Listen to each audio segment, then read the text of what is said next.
Market లో invest చేసి మీ డబ్బులు డబుల్ చేసుకోవాలనుకుంటున్నారా? సుందరరామిరెడ్డి గారి సెమినార్ కి అటెండ్ అవ్వండి. భారత రాజ్యాంగం ఆడపిల్లలకి, మహిళలకి వాళ్ళ యొక్క సేఫ్టీ సెక్యూరిటీకి సంబంధించి బోలెడన్ని చట్టాలని తీసుకురావడం జరిగింది. మరీ ముఖ్యంగా పెళ్ళైన మహిళలకు సంబంధించి డొమెస్టిక్ వైలెన్స్ యాక్ట్ కింద వాళ్ళ సేఫ్టీ ప్రాధాన్యతగా అత్తగారింటికి వెళ్ళిన తర్వాత తను ఎదుర్కొంటున్నటువంటి సిచ్యువేషన్స్ ఒకవేళ సరిగా లేకపోయినా what she can do, what she can fight for, everything is been coated in domestic violence act అన్నమాట. ఇది మహిళలకి అవసరమైనటువంటి ఒక చట్టం ఇది. అయితే ఈ మధ్య కాలంలో గత 4 రోజులుగా ఆంధ్రప్రదేశ్, తెలంగాణలో ఇంకొక టాపిక్ కూడా గట్టిగా నానుతోంది ప్రజల నోట్లో. ఆంధ్రప్రదేశ్ ఎక్స్ మినిస్టర్ జోగి రమేష్ గారి ఇంట ఆయన కోడలు డొమెస్టిక్ వైలెన్స్ చట్టం కింద తమ కుమారుడి మీద కేసు పెట్టడం అనేది కూడా ఒక చర్చనీయాంశమైన సబ్జెక్ట్ గా మారిన నేపథ్యంలో అసలు డొమెస్టిక్ వైలెన్స్ యాక్ట్ ఏం చెప్తోంది, మహిళల సేఫ్టీ సెక్యూరిటీకి సంబంధించి మన భారత రాజ్యాంగంలో, భారత చట్టంలో ఎలాంటి చట్టాలు చేయబడి ఉన్నాయి, అండ్ ఈ డొమెస్టిక్ వైలెన్స్ యాక్ట్ ని యూజ్ చేసుకొని ఎంతమంది మిస్యూజ్ కూడా చేస్తున్నారు, ఓవరాల్ 360 డిగ్రీ యాంగిల్ గురించి మనతో చర్చించడానికి మనతో పాటు ఉన్నారు హైకోర్టు అడ్వకేట్ శ్రీ మహేష్ గారు అలియాస్ పింకీ గారుగా చాలా ఫేమస్ ఇక్కడ. ఒకసారి ఆయనతో కనెక్ట్ అవుదాం. నమస్తే మహేష్ గారు, ఎలా ఉన్నారు? సార్ నాకు అసలు ఫస్ట్ మీ నిక్ నేమ్ గురించి చెప్పండి. పింకీ అన్నది ఎలా ఫేమస్ అయ్యారు మీరు? మేడం, మా father is MS ortho surgeon. He was appointed as government doctor in Agripalli. It's a rural area. I was born there. అక్కడ పుట్టినప్పుడు నాకు ఎందుకు ఆయన పింకీ అని నామకరణం చేశారు. తర్వాత మా ఫాదర్ యూజువల్ గా పాలిటిక్స్ లో కూడా ఉండటం వల్ల అందరికి అదే పేరు కంటిన్యూ అయిపోయింది. ఇప్పటికీ మా ఊర్లో మహేష్ అని చెప్తే ఎవరికి తెలియదు, పింకీ అంటేనే నోటెడ్. తమ్ముడి పేరేమో బాటి అని పెట్టారు, ఇంక బాటి అనే నోటెడ్ అయిపోయింది. అలాగే కంటిన్యూ అయిపోయింది. ఈవెన్ ఎమ్మెల్యేస్, మినిస్టర్స్ కూడా పింకీ అంటే తెలుసు కానీ మహేష్ అంటే పెద్దగా తెలియని పేరు. ఓన్లీ కోర్టులో వరకు మాత్రమే పాలేటి మహేష్ అంటే ఫుల్ అసలు మీకంటూ స్పెసిఫిక్ గా ఒక పెద్ద ఫ్యాన్ బేసే ఉందని విన్నాం. Thank you ma'am. ఎందుకంటే ఫస్ట్ నుంచి we are supporting the vulnerable group. దానివల్ల ఏంటంటే కొంత మా ఫాదర్ దగ్గర నుంచి, even though is a doctor by profession, ఆయన ఎక్కువ ఈ బాబాసాహెబ్ అంబేద్కర్ భావజాలము అన్నా గానీ, కమ్యూనిజం భావజాలం అన్నా గానీ ఆయన చాలా ఇది ఎప్పుడుగా ప్రజలతో మమేకమై ఉండటం వల్ల అదే ఇది మాకు కూడా వచ్చిందని మేము అనుకుంటాం. దానివల్ల ఈ జనం కూడా అంటే మోస్ట్ ప్రాబబ్లీ ఏంటంటే చిన్న సహాయం చేస్తే వాళ్ళు మనసులో పెట్టుకుంటారు. దానిలో భాగంగానే మా ఫాదర్ ద్వారా మాకు కూడా అలవాటు అబ్బింది. దానివల్లే మాకు కూడా ఈ ఫాలోయింగ్ వచ్చిందని అనుకుంటున్నా, అంతే తప్ప ప్రత్యేకంగా మేము చేసింది ఏం లేదని నా అభిప్రాయం. అంటే డాక్టర్ కొడుకు డాక్టర్ అవుతాడని తెలుసు కానీ డాక్టర్ కొడుకు లాయర్ అవుతాడన్నది మీ విషయంలోనే. మా ఇంట్లో 11 మంది డాక్టర్లు ఉన్నారు మేడం. నాన్నగారు డాక్టర్ చదివి వాళ్ళ తమ్ముళ్ళందరినీ డాక్టర్లు చదివి ఇచ్చారు. వాళ్ళ వైఫ్స్ కూడా డాక్టర్సే. అలాగే మా అమ్మగారు వాళ్ళ నాన్నగారు కృష్ణా జిల్లా డిఎంఎండ్హెచ్ఓగా పనిచేశారు. అలా మొత్తం 11 మంది డాక్టర్లు ఉండేప్పటికీ డాక్టర్ ఇంకా మళ్ళీ డాక్టర్ చదవటం ఎందుకు, ఇంకా వచ్చే పబ్లిక్ ఏదన్నా సర్వీస్ చేయాలంటే ఏది బాగుంటుంది అని ఆలోచన చేసి నేను తమ్ముడు కూడా లాని చూస్ చేసుకున్నాం. సూపర్. దాని ద్వారా కూడా సర్వీస్ చేయొచ్చు, ఇంకా ఎక్కువ మంది తండ్రికి తగ్గ తనయులుగా ఇప్పటికే పేరు తెచ్చుకున్నారు. ఇవాళ టాపిక్ గురించి మాట్లాడితే మహేష్ గారు, ఆడవాళ్ల సేఫ్టీకి సంబంధించి మన భారత రాజ్యాంగంలో కానీ, భారత చట్టంలో కానీ ఎలాంటి చట్టాలు ఉన్నాయి? నేను ఈ క్వశ్చన్ ఎందుకు అడుగుతున్నానంటే, మనలో అంటే ఎస్పెషల్లీ ఫెమినైన్ క్రౌడ్ లో చాలా మందికి లీగల్ లిటరసీ ఇంకా డెవలప్ అవ్వాల్సి ఉంది అన్నది నా అభిప్రాయం. సో ఈ ప్రోగ్రామ్ ద్వారా అయినా సరే అసలు మహిళల హక్కులేంటి, మహిళలకు ఉన్నటువంటి చట్టాలేంటి, వాటి గురించి ఫస్ట్ మాట్లాడుకొని అప్పుడు డొమెస్టిక్ వైలెన్స్ యాక్ట్ లోకి వెళ్దాం. ముందుగా మహిళలకి ప్రత్యేక చట్టాలు ఎందుకు వచ్చినాయి అనేది ముందు తెలుసుకోవాలి మేడం. మహిళలకి ప్రత్యేక చట్టాలు కావాల్సిందే అని చెప్పి రాజ్యాంగంలో ఆర్టికల్ 15 కింద ఒక సబ్ క్లాస్ 3 అని ఉంది. దానిలో ముఖ్యంగా మహిళలు వల్నరబుల్ గ్రూప్, వాళ్ళు ఎకనామికల్ గా ఇండిపెండెంట్ గా ఉండరు, వాళ్ళు ఈ భర్తల మీద ఆధారపడి ఉంటమే. ఇదివరకు మీరు చూస్తే గత కాలంలో కనీసం వాళ్ళని బయటకు కూడా రానిచ్చేవారు కాదు. సతీ సాగమనం లాంటి చట్టాలు, భర్త చనిపోతే భర్తతో పాటు భార్యను కూడా తగలబెట్టేసేయటం, ఇలాంటివన్నీ ఉండేవి. ఎక్కువ వీళ్ళు వల్నరబుల్ గ్రూప్ గా ఉన్నారు, పిల్లలు, మహిళలు. వీళ్ళకి ప్రత్యేక చట్టాలు తీసుకురావడానికి ప్రభుత్వాలకి ఏ చట్టం కూడా అడ్డంకి కాకూడదు. ఎందుకంటే అదే రాజ్యాంగంలో అందరూ సమానమే అని చెప్పింది. Right. Irrespective of cost, creed, sex and all these things. కానీ వాళ్ళకి ప్రత్యేక చట్టాలు చేయాలంటే అదే రాజ్యాంగంలో doctor Babasaheb Ambedkar section 15 sub class 3 కింద మహిళలకి పిల్లలకి ప్రత్యేక చట్టాలు ఉండాల్సిన అవసరం ఉంది, దాన్ని చేయాల్సిన అవసరం ఉందని కూడా నొక్కి చెప్పారు. దానిలో భాగంగానే మహిళలకు ప్రత్యేక చట్టాలు ఇవ్వాలనే దానిలో భాగంగానే ఈ domestic protection for women from domestic violence act అనేది 2005 లో పార్లమెంట్ చట్టం చేయడం జరిగింది. 2006 నుంచి అది మనుగడలోకి రావటం జరిగింది. ఇది ప్రత్యేకంగా అంటే రాజ్యాంగం కల్పించిన వెసులుబాటు ద్వారా ప్రభుత్వాలు ఇప్పటికీ కూడా మీరు చూస్తే అంటే ఈ మధ్య కొన్ని సంఘటనలు జరగొండొచ్చు కానీ గతం నుంచి చరిత్ర చూసుకుంటే ఎక్కువ అప్రెస్డ్ క్లాసెస్ మహిళలు అంటే ఏ కులంలో ఉన్న మహిళ అయినా సరే ఖచ్చితంగా వాళ్ళు ఏదో ఒక రూపంలో సెక్సువల్ హెరాస్మెంట్ కానివ్వండి, ఎకనామికల్ గా వాళ్ళని అప్రెస్ చేయటం కానివ్వండి, అలాగే వాళ్ళకి ఇండిపెండెంట్ థింకింగ్ లేకుండా చేయటం, వాళ్ళను వంటింటి కుందేళ్లుగా ఉంచటం, ఇలాంటి అన్ని కారణాలతో వీళ్ళు ఖచ్చితంగా వీళ్ళు ఎక్కువ భాగం ఇంట్లో వైలెన్స్ గురవుతున్నారు. ఇంకా సబ్జెక్ట్ కరెక్షన్ అండి. ఇంకోటి ఏంటంటే ఒక భార్య కాదు, ఈ డొమెస్టిక్ వైలెన్స్ యాక్ట్ అనేది భార్యలు, తల్లులు, చెల్లెళ్ళు, అక్కలు, వీళ్ళందరికి every women comes under this act. Okay. కానీ ఏమనుకుంటారంటే ఒక డొమెస్టిక్ వైలెన్స్ యాక్ట్ వాడుకునేది ఒక భార్యలకు మాత్రమే ఆ హక్కు ఉందని అనుకుంటారు.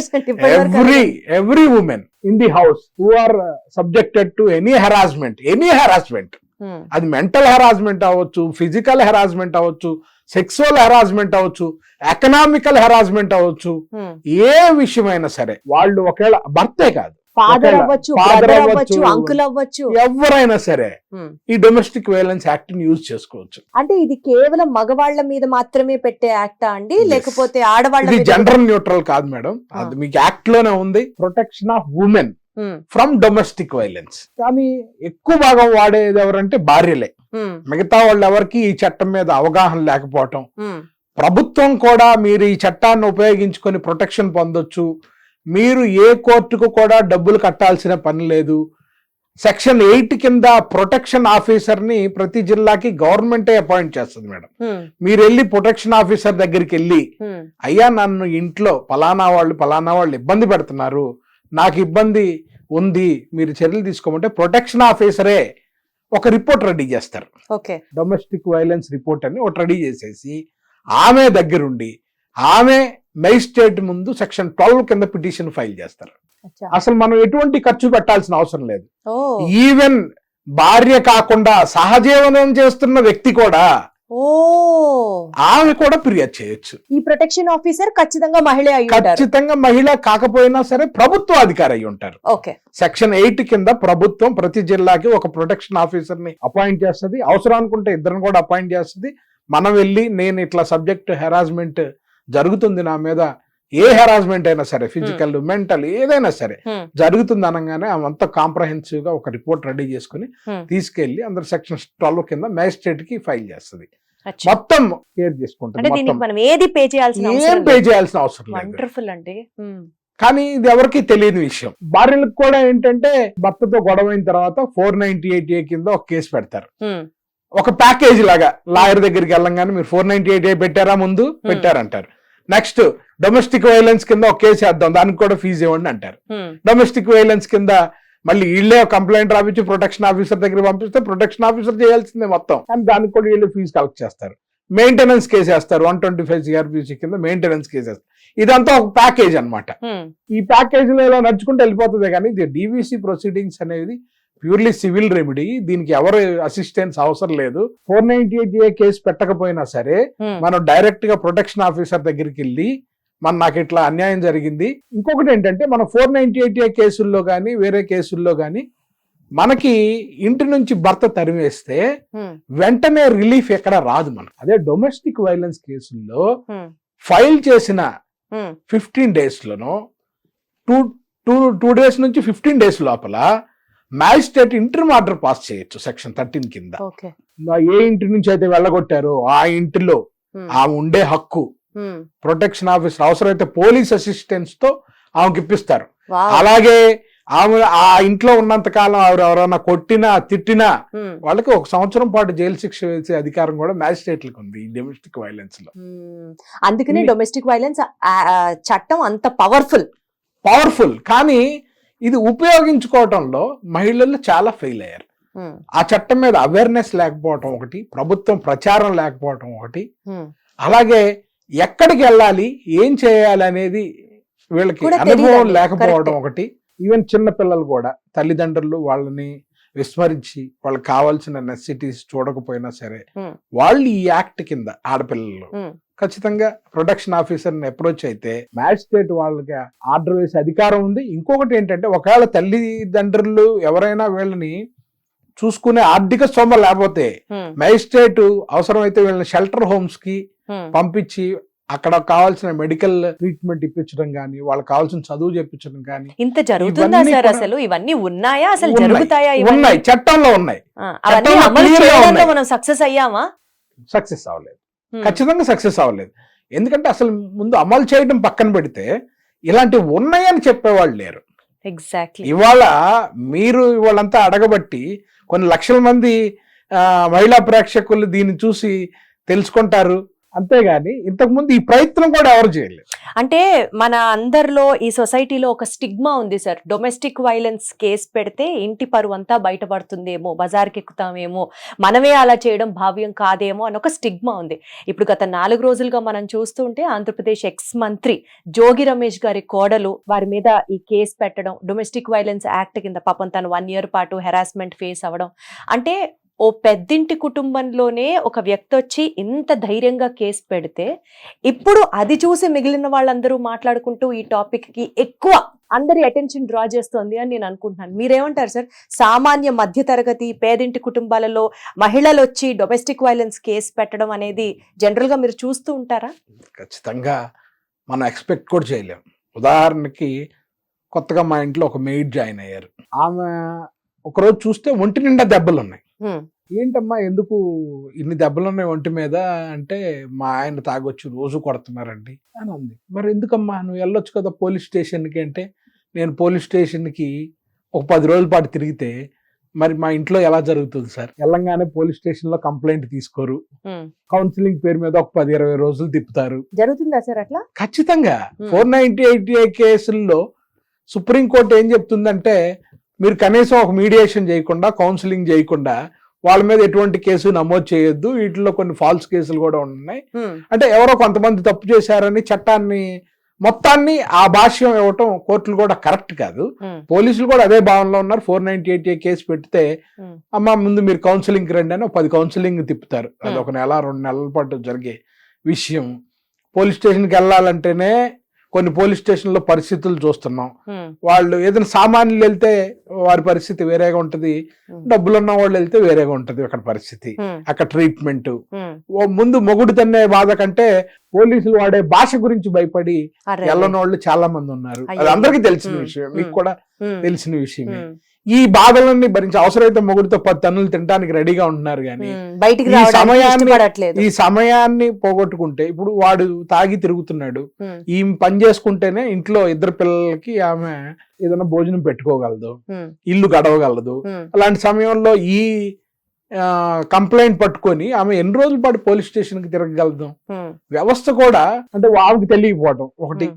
నువ్వు 498A కాదు, నువ్వు డొమెస్టిక్ వైలెన్స్ యాక్ట్ కింద ఒక ప్రొటెక్షన్ ఆఫీసర్ ఉంటారు, ఆ దగ్గరికి వెళ్ళి కంప్లైంట్ ఇస్తే మిగతా అంతా ఆమె చూసుకుంటది అనే అవగాహన ఉంటే రోజు తనలు తినే బాధ తప్పేది. 100%. కానీ సార్ మీరు అన్నట్లు జిల్లాకి ఒక ప్రొటెక్షన్ ఆఫీసర్ అంటే ఎంతమంది కావాలి సార్ మన జనాభాకి? అంటే ప్రొటెక్షన్ ఆఫీసర్ ఉంటారు, వాళ్ళ కింద సబ్ స్టాఫ్ ఇంకా ఉంటారు. వాళ్ళు అంటే అంచెలుగా ముందు మనం కంప్లైంట్ వెళ్ళంగానే ఏమేమి జరిగినాయి అని రాసుకోవటం, దాన్ని ఏ విధంగా ఒక క్రోనలాజికల్ ఆర్డర్ లో పెట్టడం, దాని తర్వాత దాన్ని తీసుకొని రెప్యూటెడ్ మ్యాన్ పవర్ ఉంది అని అంటే అట్లీస్ట్ మనం హ్యాపీ ఉండొచ్చు, మేబీ ఉండొచ్చు. ఇప్పుడంతా ఏంటంటే అసిస్టెన్స్ అంతా ఇప్పుడు డిజిటలైజ్ అయిపోయింది. మేము కూడా కోర్టులో మేము ఇదివరకు లాగా ఫైల్స్ పట్టుకొని పరిగెట్టడం లేదు, అంతా మా స్కానింగ్ అయిపోయి డిజిటలైజ్ అయిపోయి మేము ఒక ఐప్యాడ్ పట్టుకొని వెళ్ళిపోతే అక్కడ కూర్చొని ఆర్గ్యుమెంట్స్ చెప్పుకోవచ్చు. ప్లస్ ఇప్పుడు వచ్చిన ఆర్టిఫిషియల్ ఇంటెలిజెన్స్, మెషిన్ లెర్నింగ్ ద్వారా మన వర్క్ అంతా ఈజీ అయిపోయింది. ఇది వరకు అంత ఇబ్బంది కాకపోవచ్చు, కాకపోతే గవర్నమెంట్ ప్రొటెక్షన్ ఆఫీసర్స్ కూడా ఈ టెక్నాలజీని అడాప్ట్ చేసుకుంటే it will be easy for the victims అని. అలాగే మీరు ఇందాక జోగి రమేష్ గారి ఇష్యూ గురించి అడిగారు. ఆడపిల్ల ఎక్కడున్నా సరే వాళ్ళు హెరాస్మెంట్ గురవుతారు. అది ఏమి ఉన్న వాళ్ళ ఇళ్లలో లేని వాళ్ళ ఇళ్లలో అదేమి భేదాభిప్రాయాలు ఏం లేవు. కానీ ఏంటంటే జోగి రమేష్ ఇంట్లో జరిగింది కాబట్టి అది పెద్ద న్యూస్. వేరే వాళ్ళ ఇళ్లలో జరిగితే అది పెద్ద న్యూస్ కాదు, ఎవరు దాని గురించి మాట్లాడుకునే అవకాశం కూడా ఉంది. అసలు బయటకు వస్తారా? బయటకు వచ్చేది కూడా ఇబ్బందికరమే. ఆమె కంప్లైంట్ నేను చూస్తే ఛానల్స్ లో ప్లే చేశారు. ఆమె మీద పలుమార్లు హత్యా ప్రయత్నం జరగటం, అలాగే ఆమెని చంపాలని చూడటం, మొత్తం ఫ్యామిలీ మెంబర్స్ అందరూ కలిసి చేయటం. ఇది ఖచ్చితంగా హత్యా ప్రయత్నం అనేది it's an grievous offence, heinous offence కూడా. ఈ 498A అంటే మ్యాట్రిమోనియల్ అఫెన్స్. సుప్రీంకోర్టు తీర్పు ప్రకారం మ్యాట్రిమోనియల్ అఫెన్స్ ని క్రిమినల్ అఫెన్స్ గా చూడటానికి వీల్లేదు. కానీ చంపాలనే ప్రయత్నం ఏదైతే ఉందో అది ఖచ్చితంగా గ్రీవియస్ అఫెన్స్. దాని మీద కఠిన చర్యలు తీసుకోవాల్సిన అవసరం అయితే ఉంది. అలాగే ఆమె పెట్టిన కేసులో డొమెస్టిక్ వైలెన్స్ అనేది that is a separate issue అండి. ఆమె పెట్టిన ఎఫ్ఐఆర్ ఇది సపరేట్ ఇష్యూ, అది క్రిమినల్ అఫెన్స్. డొమెస్టిక్ వైలెన్స్ అనేది సివిల్ రెమెడీ. క్రిమినల్ అఫెన్స్ కి సివిల్, ఇది ఈ డివిసి కేసు అనేది పోలీస్ కి ఎటువంటి సంబంధం లేని విషయం. సార్ డివి కేసు అంటే ఏంటి సార్? డివి అంటే డివిసి డొమెస్టిక్ వైలెన్స్ కేసు. అచ్చా, డివిసి. ఓకే. కానీ అసలు అబ్రివేషన్ ఏంటంటే protection of women from domestic violence, PWDVA. అచ్చా, okay. Offence domestic violence act. Okay. Protection of women from domestic violence act 2005. Okay. 2006 నుంచి అమల్లోకి వచ్చింది. దీని కింద చాలా ఉపయోగించుకోవాలి. కానీ ఇంకోటి ఏంటంటే క్రిమినల్ కేసులు, మెయింటెనెన్స్ కేసులు సంవత్సరాల తరబడి లాగుతాయి. కానీ డివిసి కేసుల్లో మాత్రం చట్టం ఏం చెప్తుందంటే 60 రోజుల లోపల నువ్వు దాని మీద నిర్ణయం తీసేసుకోవాలి. నిర్ణయం అంటే ఏ రకంగా? జడ్జిమెంట్ ఇచ్చేసేయాలి. అచ్చా, జడ్జిమెంట్ వచ్చేయాలి. ఉదాహరణకి నన్ను ఇంట్లోంచి తరిమేశారు, నన్ను ఇంట్లో ఉండనివ్వట్లేదు, నాకు తినటానికి లేదు, భర్త వల్ల నాకు మానసికంగా శారీరకంగా నేను చాలా ఇబ్బందులు పడ్డాను, నేను అనారోగ్యంతో కూడా బాధపడుతున్నాను, నాకు ఎక్కడికి వెళ్ళటానికి ఇల్లు లేదు, ఇవన్నీ రాసుకున్నాను అనుకోండి, ఖచ్చితంగా దాని మీద ప్రతి పాయింట్ కి మ్యాజిస్ట్రేట్ ఆర్డర్ ఇవ్వాలి. నువ్వు ఇంట్లోంచి ఎందుకు తరిమేశావు, నువ్వు ఆమెకి ఇంట్లో చోటు ఇవ్వు, పలానా రూమ్ లో ఆమె ఉంటది. రెండో పాయింట్, నాకు ఇంట్లో పలానా అత్త మామ వీళ్ళందరూ టార్చర్ చేస్తున్నారు, ఆ అమ్మాయి జోలికి వెళ్ళినా, అమ్మాయి మీద చెయ్యి వేసిన, అమ్మాయిని ఏదన్నా ఇది చేసినా అని మీరే బాధ్యులు, దాని కింద మీ మీద చర్యలు తీసుకుంటాం, మిమ్మల్ని అరెస్ట్ చేస్తాం, మీకు జైలు శిక్ష వేస్తాం అని కోర్టు చెప్తుంది స్పెసిఫిక్ గా. అలాగే నాకు తినటానికి ఉండటానికి లేదు అని అంటే నెలకి 5,000 10,000 ఆ భర్త యొక్క ఆర్థిక స్తోమతను బట్టి మినిమం 5,000 నుంచి 10,000, కొన్ని కేసుల్లో ₹1,00,000 కూడా ఆర్డర్ పాస్ చేసిన కేసులు ఉన్నాయి. ఆమెకి కాంపన్సేషన్, మెయింటెనెన్స్ కాకుండా కాంపన్సేషన్.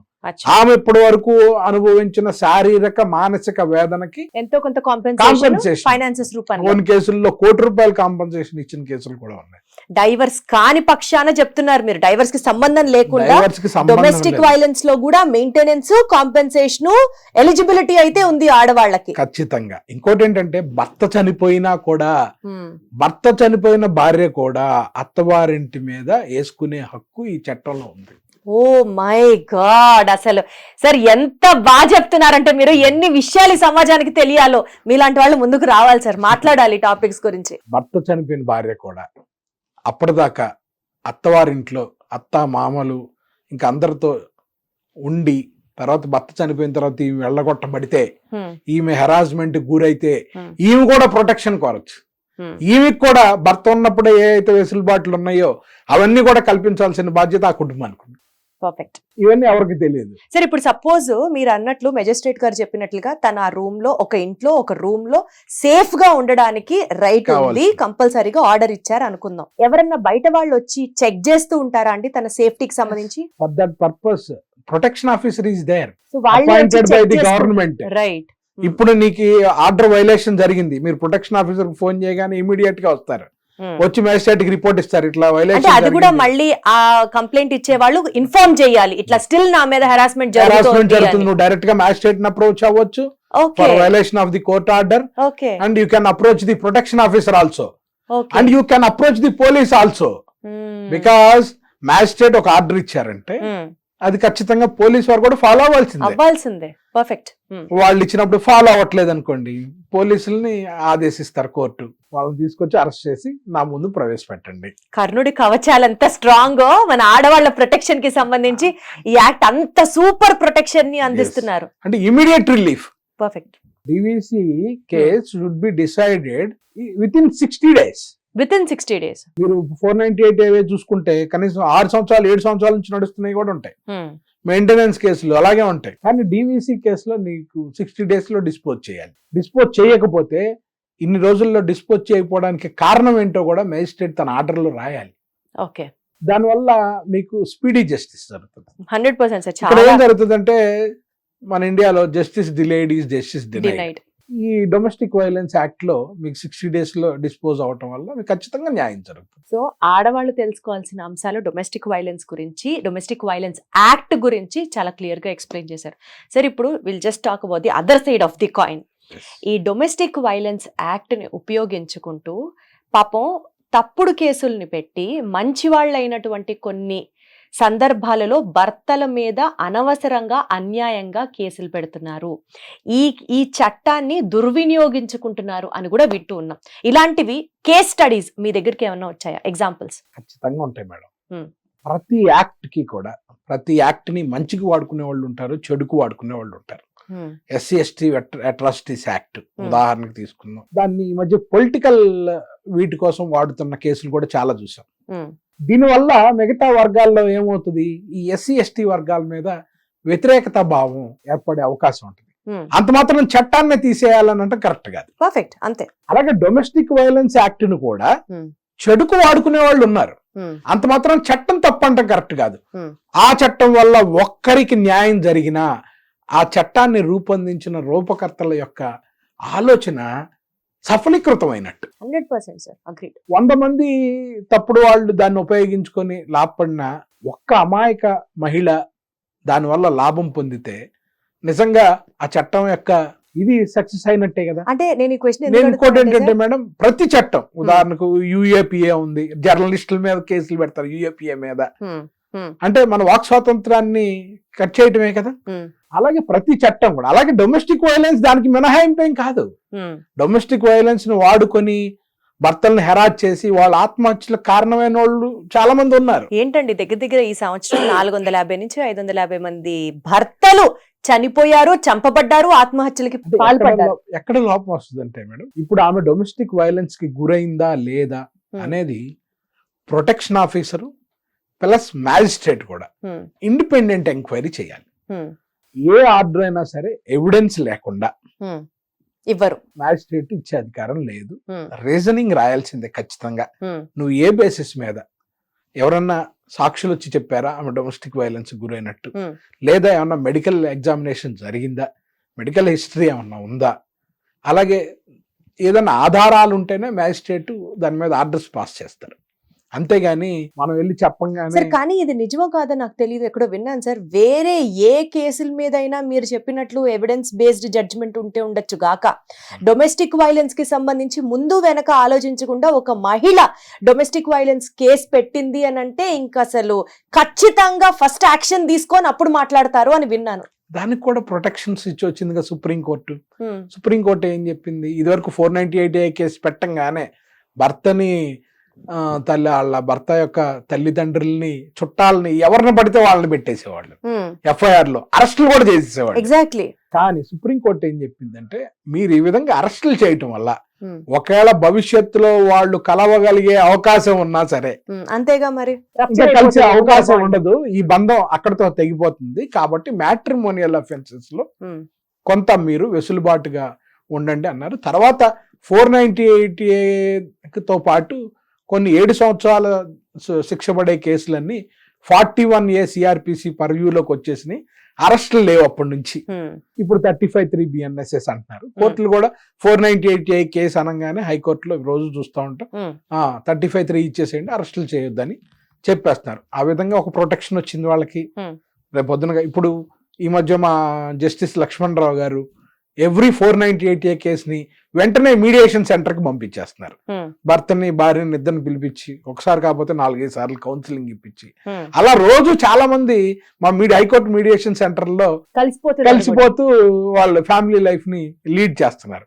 ఇట్లా చట్టం కూడా కొన్ని ప్రోయాక్టివ్ మెజర్స్ తీసుకుంటుంది. ఇదివరకులాగా భర్తల మీద 498A పెట్టంగానే అరెస్టులు లేవు, 498A పెట్టంగానే పోలీసులు తీసుకొచ్చి కొట్టడాలు తిట్టడాలు హెరాస్మెంట్లు లేవు. ఇంకోటి ఏంటంటే సుప్రీంకోర్టు కూడా ఏం చెప్తుంది, దీన్ని మ్యాట్రిమోనియల్ అఫెన్స్ గా చూడండి, క్రిమినల్ అఫెన్స్ గా చూడొద్దని చెప్పింది. ఇంకొక విషయం ఏంటంటే సుప్రీంకోర్టు ఇంకో ప్రోయాక్టివ్ మెజర్ ఏం తీసుకుందంటే భర్తకి ఎటువంటి చుట్టరికం లేని వాళ్ళని అనవసరంగా 498లో పెట్టడానికి వీల్లేదు.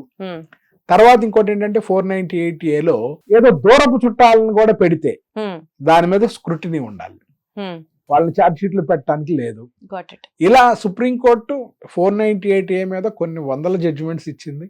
అలాగే మన ఆంధ్రప్రదేశ్ హైకోర్టు కూడా భర్తలను కాపాడటం కోసం ఒకవేళ వేగ్ ఎలిగేషన్స్ ఉంటాయి, ఓమ్నిబస్ ఎలిగేషన్స్ అంటారు. ఏంటంటే మొత్తం అందరూ కలిసి మమ్మల్ని పడేసి కొట్టేవాళ్ళు, that is an omnibus allegation. అలాంటి ఎలిగేషన్స్ ని పెద్ద కోర్టులు కూడా అంత సీరియస్ గా తీసుకోవు. ఏదైనా సివియర్ అలిగేషన్ ఉంటే తప్పితే ఒక భర్త మీద మాత్రం వరకట్ను డిమాండ్ చేసాడని వాటి విషయంలో మాత్రం. ఇంకోటి ఏంటంటే హైకోర్టులు ఏం చేస్తున్నాయంటే మిగతా అఫెన్సుల్లో డిస్పెన్స్, అంటే ప్రతి వాయిదాకి వాళ్ళు హాజరవ్వాల్సిన అవసరం లేదని చెప్పి డిస్పెన్స్ విత్ కూడా చేస్తున్నాయి హైకోర్టులు.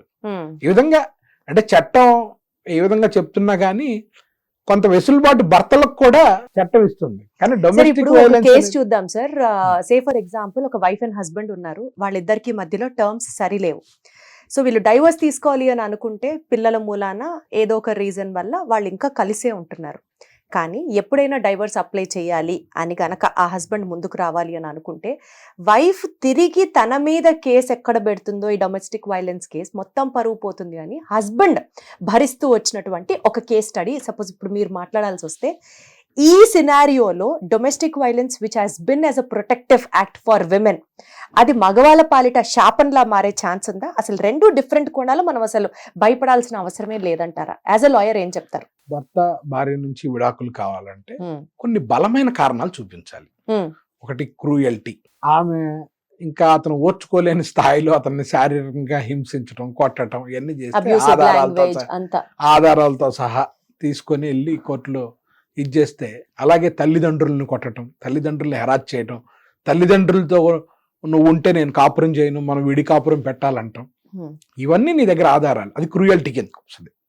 అలాగే భర్తను పట్టించుకోకుండా ఒక 2 సంవత్సరాల పాటు ఆయనకి దూరంగా వెళ్ళిపోయి పుట్టింట్లో ఉండి పట్టించుకోకుండా, that is a ground for divorce.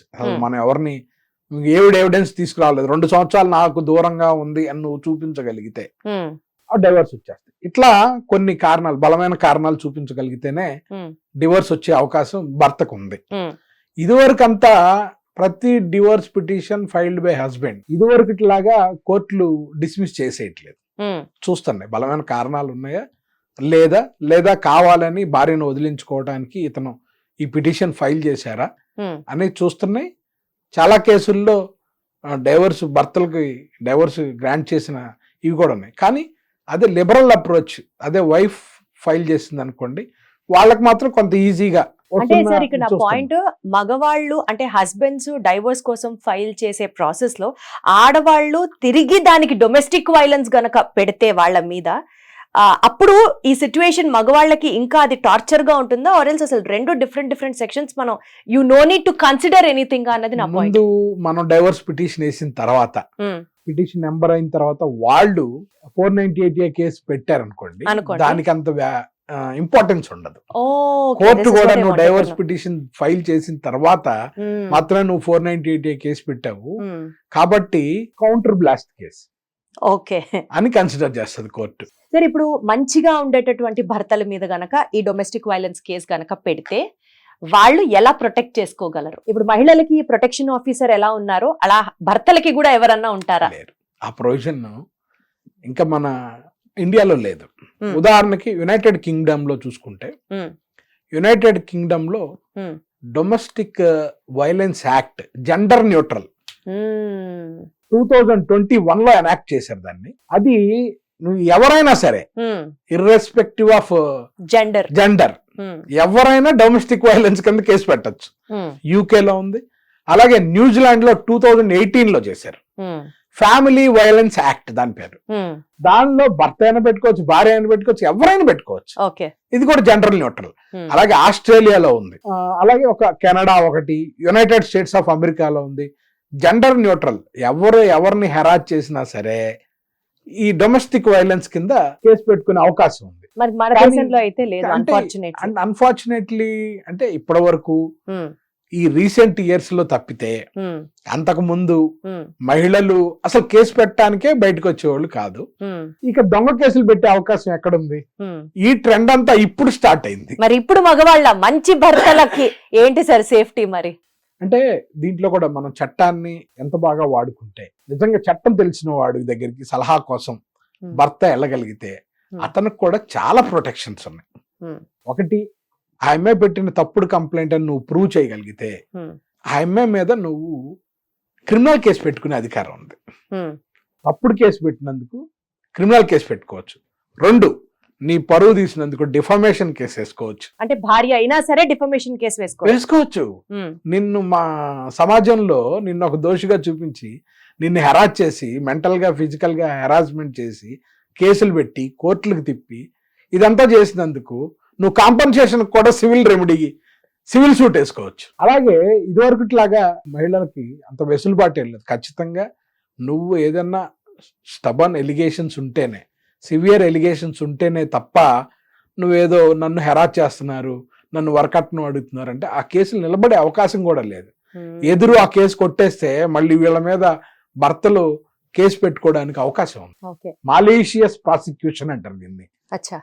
మాలీషియస్ prosecution అంటే నువ్వు తప్పుడు ఆలోచనలతో నన్ను ప్రాసిక్యూట్ చేసినందుకు గాను నీ మీద క్రిమినల్ కేసు పెట్టుకునే అవకాశం ఉంది నాకు. ఇది భర్తలకి చాలా మందికి ఎవరు అడ్వైజ్ చేయరు. 498A కొట్టేయంగానే వీళ్ళు వెంటనే మాలిషియస్ ప్రాసిక్యూషన్ కింద, అంటే 1 year లోపల వేసుకోవాలి. కేసు కొట్టేసిన 1 year లోపల నువ్వు మాలిషియస్ ప్రాసిక్యూషన్ వేసుకోవచ్చు, డిఫామేషన్ వేసుకోవచ్చు, కంపన్సేషన్ కోసం నువ్వు సివిల్ సూట్ వేసుకోవచ్చు. ఇన్ని రకాల అవకాశాలు ఉన్నాయి. కానీ ఏంటంటే ఈ కేసులోంచి బయటపడిపోయాను చాలే దేవుడా అనుకుని దండం పెట్టుకుని వచ్చేస్తారు. అసలు అక్కడ దాకా ఎందుకు సార్ ఇన్ని చట్టాలు భర్తలకి ప్రొటెక్షన్ కి సంబంధించి కూడా ఉన్నాయి అని కూడా చాలా మందికి తెలియదు కదా. అదే కదా ప్రాబ్లం. అటు ఆడవాళ్ళకి గానీ ఇటు మగవాళ్ళకి గానీ, as I rightly said, I strongly believe చాలా మంది జనాలకి legal literacy still has to develop sir. ఇందులో భాగంగానే మీ కోఆపరేషన్ చాలా అవసరం సార్. ఈ రోజు మనం ఎలా అయితే డీటెయిల్ గా మాట్లాడుకున్నామో డెఫినెట్లీ సిరీస్ ఆఫ్ ఎపిసోడ్స్ చేద్దాం. జనాలకి ఉపయోగపడే నాలెడ్జబుల్, మీరు మాట్లాడితే అది శంఖం తీర్థంలో పోస్తేనే దాని యొక్క వర్త్ అన్నట్లు ఈ లీగల్ టర్మ్స్ మీలాంటి వాళ్ళు చెప్తేనే జనాలకి బాగా అర్థమవుతుంది. అండ్ క్రిమినల్ లా అనేది నా ప్యాషన్. అంటే ఎవరు తెలియంది ఈ క్రిమినల్ లాలో నేను తెలుసుకోవాలనే ఉద్దేశంతోనే ఈ దేశంలోనే ఒక ప్రముఖమైన యూనివర్సిటీ నల్సార్లో నేను criminal law and forensic science మీద ఒక పోస్ట్ గ్రాడ్యుయేషన్ డిగ్రీ చేశా. అంటే క్రిమినల్ లా ఎంత బాగా తెలుసుకుంటే మన దగ్గరికి వచ్చిన క్లయింట్లు అంత బాగా కాపాడగలం అనేది నా నమ్మకం. అందుకనే రోజు నేను ఏదో ఒకటి క్రిమినల్ లాలో ఏదో ఒకటి నేర్చుకుందామని ప్రయత్నం చేస్తా. నేనేం ఎన్సైక్లోపీడియా కాదు, కానీ ఖచ్చితంగా ఒక క్లయింట్ని అటెండ్ చేసేటప్పుడు మాత్రం, అలాగే మీలాంటి వాళ్ళని కలిసి ఈ విషయాలను ఎక్స్ప్లెయిన్ చేసేటప్పుడు మాత్రం ఖచ్చితంగా తరో సబ్జెక్ట్తోనే రావాలనుకుంటా, నాకు తెలిసినంత ప్రజెంట్ చేయాలనుకుంటా. సూపర్ సార్, చాలా చాలా అవసరం ఇవాళ సమాజానికి మీలాంటి వాళ్ళ మాటలు. Thank you so much sir. కలుద్దాం, సిరీస్ ఆఫ్ ఎపిసోడ్స్ చేద్దనే ఉందాం. More power to you sir. Thank you.